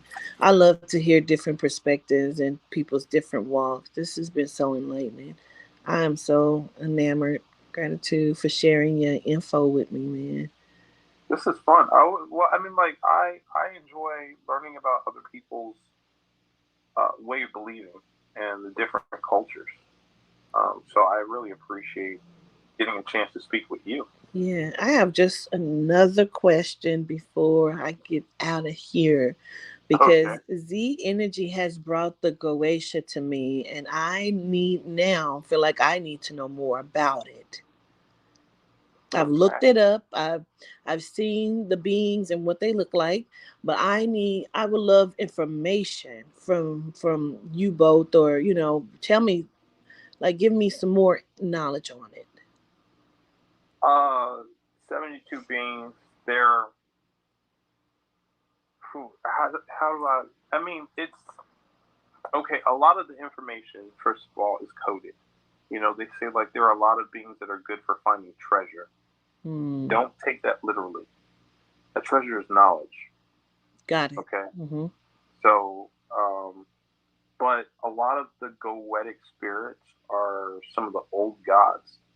You know, I've had certain books that I've had on the Goetia that said that one of the Goetic spirits is tied to Enlil, you know, or like you have Belial, you have Baal, you have these, you know, like supposed demons that were Old Testament bad guys. Oh, well, wait a minute now. I got to ask because you didn't say it now. So now I got to ask it in Lil, right?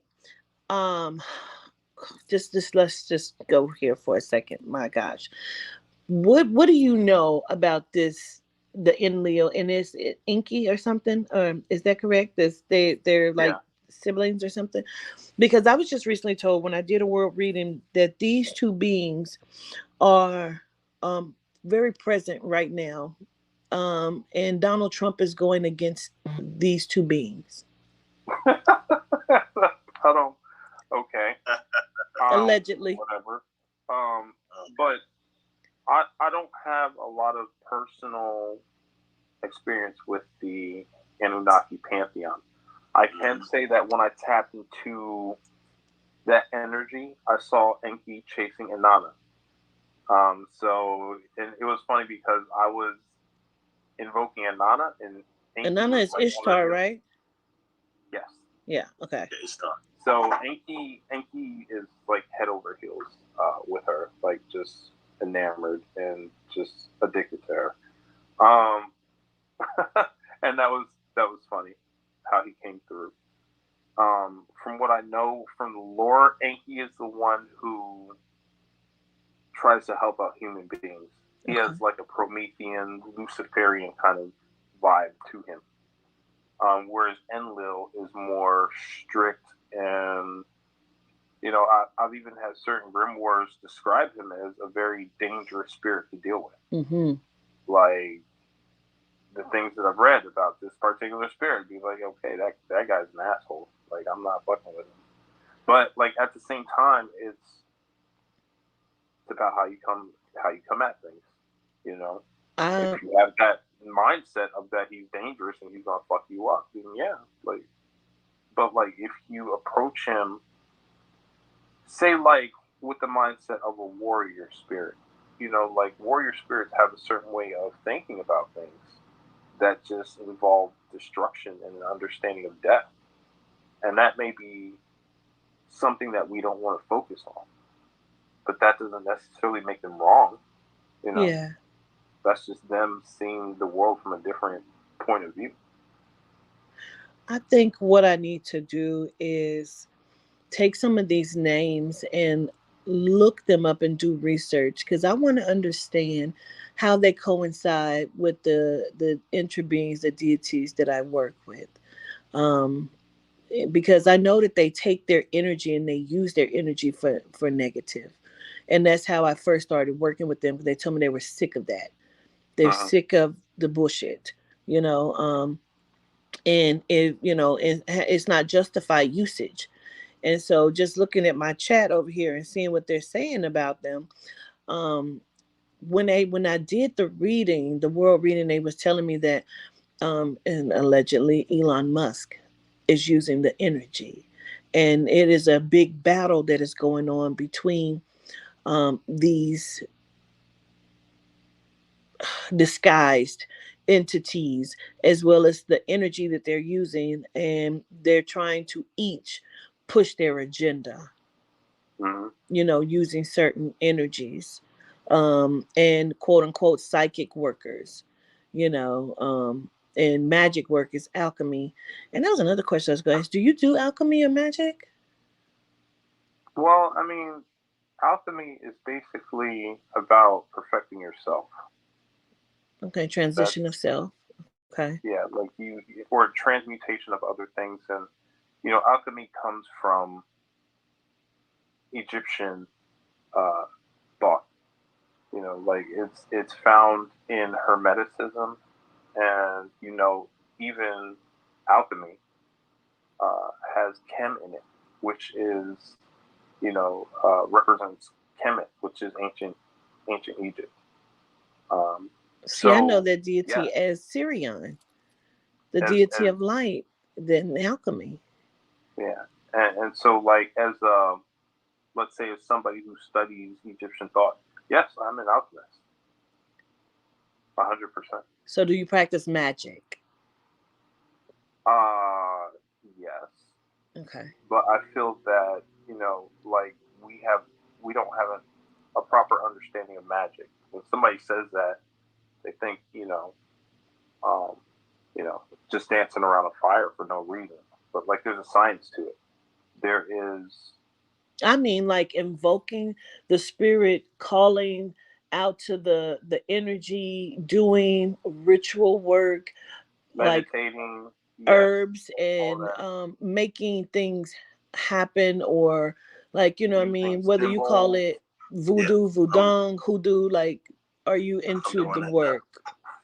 Yes. My approach to things has become more shamanic as of late. But yeah, from time to time I do rituals, but I do tap into a lot of different energies and,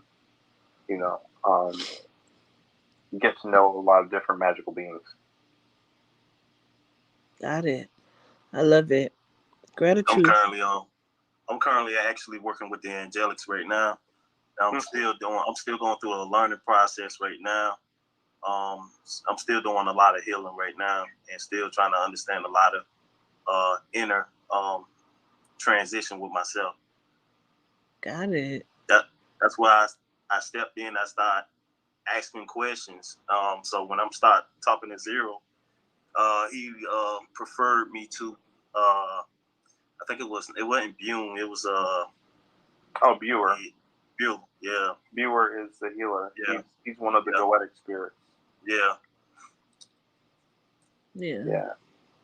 Because like, as I was telling ZEnergy, like, when you work with the Angelics, they have a tendency to like work the shit out of you. Oh yeah, that energy. One of the things about light is that it's created through movement. Light can be created through friction. And so like their energy is going. They have a hyper vigilance, but they don't fucking sleep because of their nature. They feel like you're on coffee. And it's like, because they don't understand human nature. Some of them, a lot of them don't. They don't understand the need that like you need to rest. They're like, nah, we got shit to do. Like, absolutely. So somebody who's getting caught up. Ooh, gratitude everybody for all of the different alchemy definitions. We get it. Gratitude. To recuperate. And like, Buer is very good for that. Buer has helped me on a mental level as well as a physical level. He also a herbalist. Yeah, but he's never really talked to me about that. Like, I've gotten tips about herbs from other sources, but never, not too much from him. Yeah, I know. I noticed the changes when I was telling you about that. It felt like you just come out of gym at times, but one time when I was like channeling and did working with Raphael, because I told him I wanted to get to know him, and I was asking for healing on that particular time. And when I did it that day, it just felt like I was on coffee all day. It just felt like a stream coffee, like a rush, like you can't go to sleep. I couldn't even close my eyes at that time. But I know exactly what you was telling me about, and you do go through the the non-cravings, as in you lose an appetite. The comments have it's frozen again. So if you're speaking, I can't see it because everything is frozen again. There it goes. It's now moving. Appeal to you. A lot of shit that you used to like hey, doesn't Ivory. make any sense to you. Like, you go through a whole change when you start like really fucking with the heavenly energies. You go through bodily changes. This was very interesting to me. Z and I talk about how like sometimes we'll have like glittery skin. Oh yeah, I get that now. Or like with me, like I lost a shitload of weight. Where it's just like I wouldn't consider myself as having like flab or nothing, but I went from being in between 265 and 275 to being down to 219. I got a piece of it. And that didn't start happening. That physical change didn't start happening until I started working with light beings. Yeah.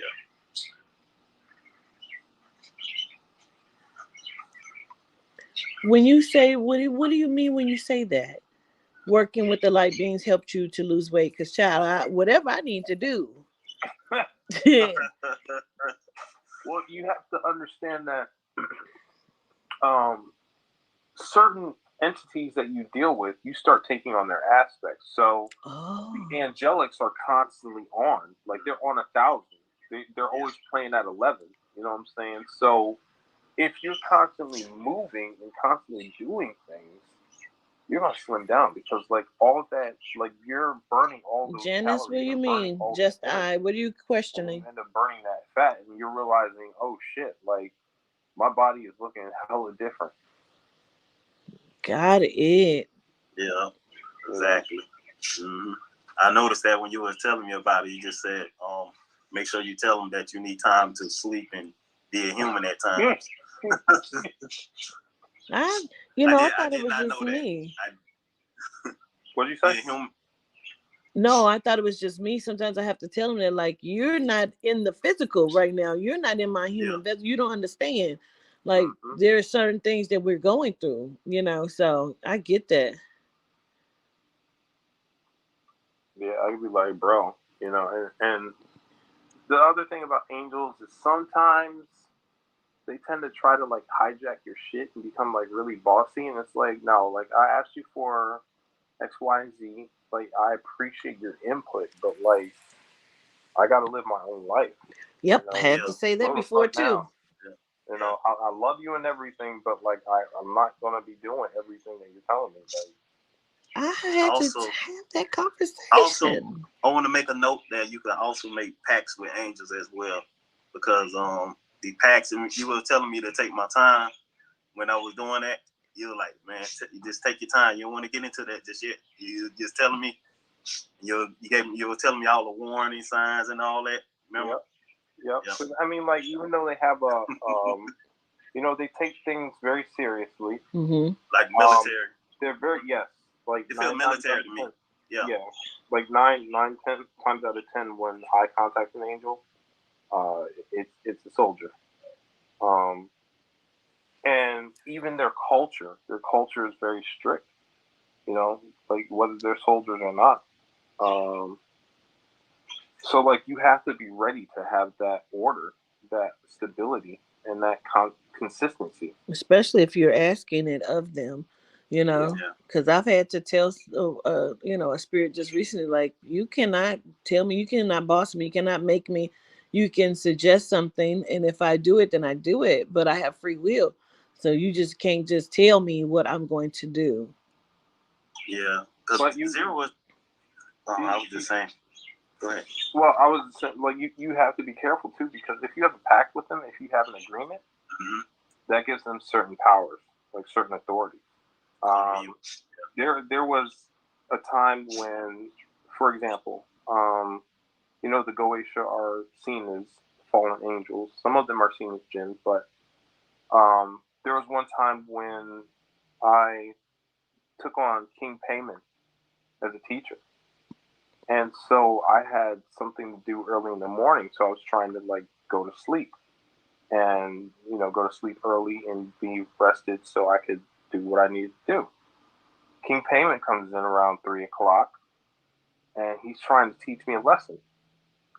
And so, like, nicely, I told King Payment, I said, I have something to do in the morning, and can we do this later? And, I said, I really need sleep. King Payment wasn't having it. And so, like, I got mad. I was like, can you quit, motherfucker? And that was one of the biggest mistakes that I made, because what he did was he did something to me that had me wide the fuck awake, where I could not go back to sleep. And he was like, now that you're awake, I guess we can go with that lesson, Yeah, totally get it. Listen, I've done that with Joseph. Like, I really want to get my body back in shape, and it's like, oh, you ready? Like, yeah.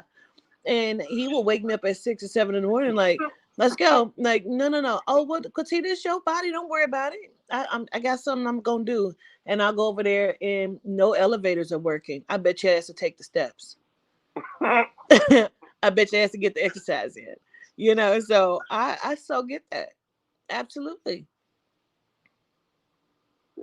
Yeah, they'll cancel your appointment. You got something to do? No problem. The wrong day. I mean, on the wrong day. No, I swore I made this for this day. Yeah, because I learned a lot from Xero, but he just told me not to rush and don't kind of like move too fast when it comes to like inhaling a lot of that knowledge, because you can overwhelm yourself with like Absolutely. Absolutely. I've seen it happen. Insanity becomes a kill to the brain and the mind. And a lot of people make big mistakes as in moving forward, trying to learn trying to, jump into something so fast, jump to packs and stuff like that.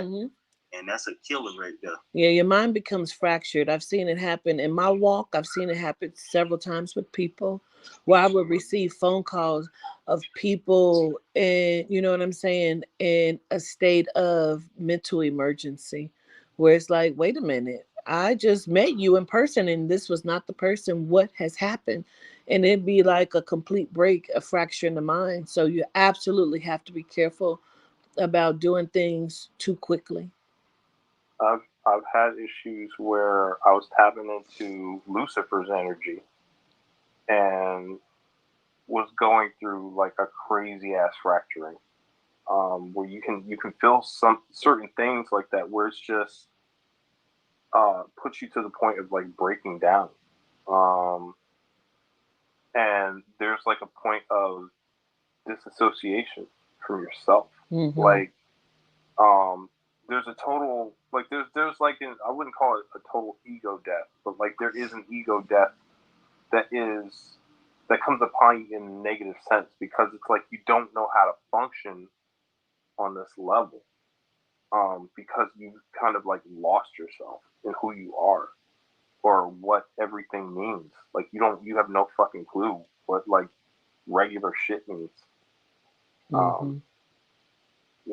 So yeah, like you have to be careful. And there have been times when you think you're ready for certain information. It's like, no, you're not. There have been times when I've been so fucked up off of like what they've told me that they've had to reset me. They're like, okay, we're gonna stuff this in his subconscious, and then when he's ready, it's gonna surface. Because like that shit will have you crawled up in a ball in a corner somewhere. Like, I can't fucking take this right now. That part. People don't believe me when I say they reset. I don't know if you even understand if I say, like, I've had them tell me they've reset time. They've done things so people are still in the living state of reset. Do you understand? I get that very much so. I've recently remembered a time during my childhood when I drowned. Like, I was dead. Like, dead. Like, there was nobody coming to help me. There was nobody around to help me. Oh my God. All of a sudden, like, I was like reset. Like, I just appeared at the side of the pool coughing up water, and there still wasn't anybody like supervising me. Like, I'm a little fucking kid, and it's just like I'm here in the same timeline. It's not even a it's like a respawn, an instant respawn. I was drowning in the bottom of the fucking lake, bro. I seen the white light and I heard my mom screaming. I was like 2 or 3 years old, and they snatched me out of the lake. You've got to be fucking kidding me. Do you think that's a connection inside of what we do or the experiences that we're having? I think that, yeah, I mean, like, in ways it's very symbolic. If you think about the water, the water is like a baptism, being born anew.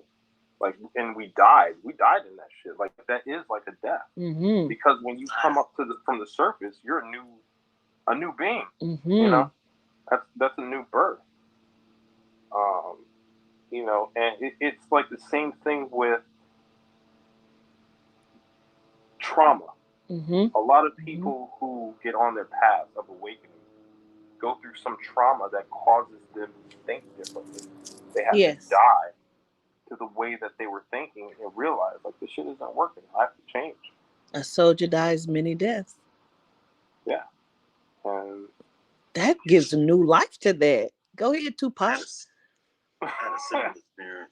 I had a similar experience like that too as well. I drowned in the pool for like a good while, and I was you know, doing some dumb kid stuff like I always do, and just running around the pool, and I fell in there, and it took like 3 or 4 minutes. I took in a lot of water, but I still managed to be alive though after that, because a lot of people tried to get me out, and they couldn't get me out. So my cousin, he was inside. He came out, and it took him. It just seemed like it was long. Like I was down there for a long time, but they came and got me, and I still came out breathing. I think that's so interesting. It was funny because I remember when I was drowning, like, it wasn't a bad experience. It wasn't like I was focusing on choking up on water. I was just, and this is around like 4 or 5, I think, and I'm just at peace with it. Well, I'm like, I understand that. It was very peaceful. You're right. Yeah, and it's like I'm just looking at the light coming in from the surface and how it's like distorted and stuff, and it's just like, all right, and then all of a sudden, like, I'm right back at it. Like nothing ever fucking happened. And it's funny how nobody around you is aware of like the shit you just went through. Yeah. It's like everybody's oblivious. Like the whole experience when I was fucking drowning. It was just like, where's my legal guardian? Where are the rest of the people in the pool? Like nobody's seen this? And it's like, even when I'm at the side of the pool coughing up water and shit, like it seems like nobody sees me. Nobody gives a fuck. Like everything is just slow motion. It probably was the reset. That reset is a strange thing. Wow.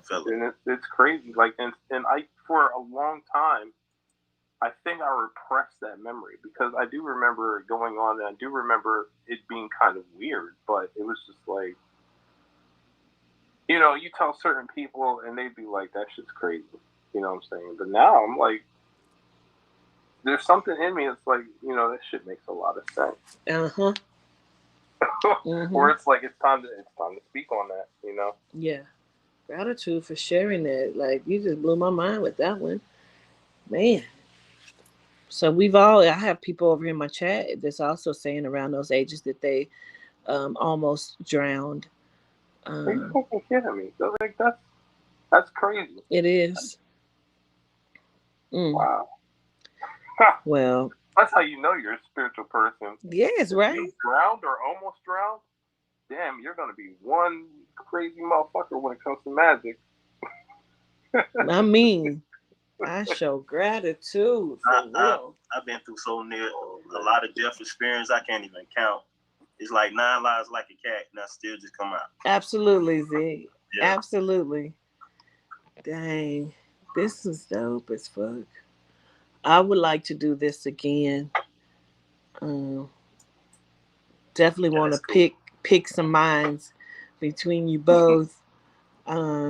This was amazing. I show gratitude for sharing space with me, Mr. Xero and Z. It's fun talking to you.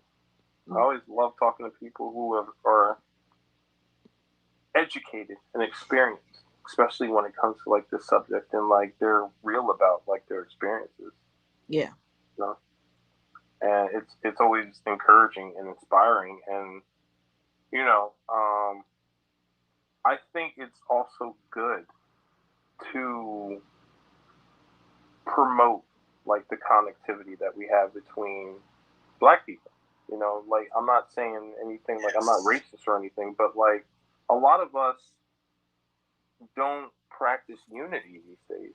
And a lot of us aren't, you know, big on talking about things that are important, things that matter, and learning about our ancestry, or even giving a shit about that, or trying to dig deep into things and have an understanding of the world around us.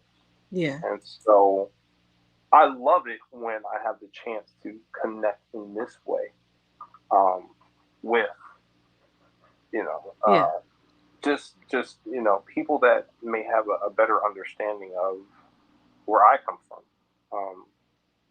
because of that aspect, you know. And I love the fact that there are more Black intellectuals that are popping up, you know, when for so long a lot of our culture was seen as ignorant. You know? Yeah. Too busy programmed. Too busy being programmed. Yeah. Well, music, you name it. I've learned a lot this evening. I'm not going to lie to you. And I understand now when Yehuda tells me a lot, you need to get your spirit work done, your soul work, you need to expand, you know, things are going on and you're not practicing your magic and your spirit work, and we need you to do that. And so I've learned a lot this evening, and I show gratitude for again sharing the space. Hopefully we can do it again. I'm so excited. I appreciate you very, very much for being open and candid like you did. And you know, I'm always leery. Let me just be transparent. I'm always leery about coming into certain spaces because people judge the shit out of me for, and I'm like, you know what I mean? Like, I don't know what it is that I'm stepping into. And so it felt, once we got to talking, it felt good, you know. So I'm just appreciative of sharing space. Well, thank you for the compliment. Definitely. You know, like, I don't try to judge people because I understand that, you know, like, we all have our certain experiences that, you know, we make our different choices. Yeah. You know, and sometimes we have to get to a place of humility through those choices. Yeah. And like you said before, because you've had your life and you've done things that may be seen as negative, that puts you in a place to understand when somebody's coming from a place that where they might be judged, and you're like, nah, like, I got my own shit. Yeah. So let's be real, you know. Yeah, absolutely. Well, my channel, my chat is showing gratitude to you both for the conversation. They feel like they've learned a lot and they were very active. And my slow self, child, I just looked at the top of y'all's live where it says share this to your audience, so I could have just did that instead of having it set up the way it is. But now I know for next time. So gratitude, y'all. I appreciate it. I am going to go ahead and step out because I really have to go tinkle. But I appreciate you both. It was so nice meeting you, Xero. Thank you for being here, and thank you for the people. Peace. Thank you, Governess. Peace. Yeah, gratitude. Peace. All right, family. So I'm going to get out of here. We will do my part 2 to the revealing 3 tomorrow. I'm very excited, and now I feel like I understand some things, but I know that the spirit is going to reveal some things and I'm ready for it. So gratitude to everybody that jumped on this evening and rising for your time, attention, and respect. Gratitude for everybody that was sharing knowledge in the chat. Please know that I was being funny when I said that shit about the alchemy. So I hope I didn't, you know, sour anyone, but it was so many people putting the alchemy. I'm like, okay, shit, we understand. So I love y'all to life for coming in and sharing your knowledge and listening and being open to Mr. Xero, the demonologist. And so I show gratitude. Solitude de wa. Solitude de wa, y'all. All right. Love y'all to life. Peace.